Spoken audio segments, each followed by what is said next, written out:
With new warnings from Washington about cutting military spending, including possibly decommissioning an aircraft carrier, the future of Mayport was the subject today of the Chief of Naval Operations.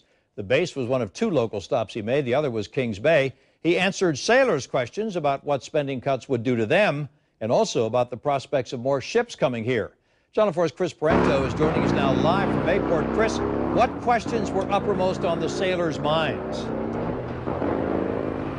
Tom, many of the questions today revolved around pay and benefits, including cuts to the tuition assistance program for sailors. The CNO said that he's hoping that those cuts don't last long. He's working to make sure that they don't, and the tuition is again covered 100% by the 2015 fiscal year. One of the final questions that he was asked, though, was about the littoral combat ship program and if potential cuts to it could have an impact here at Naval Station Mayport. Defense Secretary Chuck Hagel recently announced a plan that would reduce the number of littoral combat ships that the Navy will buy by 20. But the chief says that the first 32 ships in that proposed 52-ship program are already laid out and will still go out as planned, including some right here to Mayport.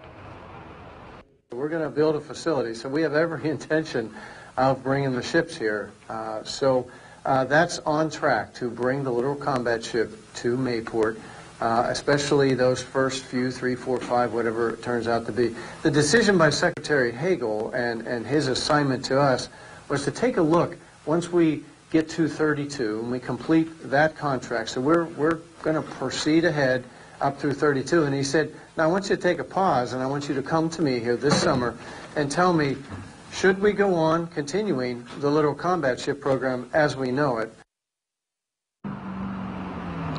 The CNO was also asked about talks of a potential BRAC, or base realignment or closing, here at Naval Station Mayport. He said that the Navy isn't seeking one, but if one was requested, they would follow orders. He then went on to reiterate that he thinks Naval Station Mayport is a very important part of protecting the security of our East Coast.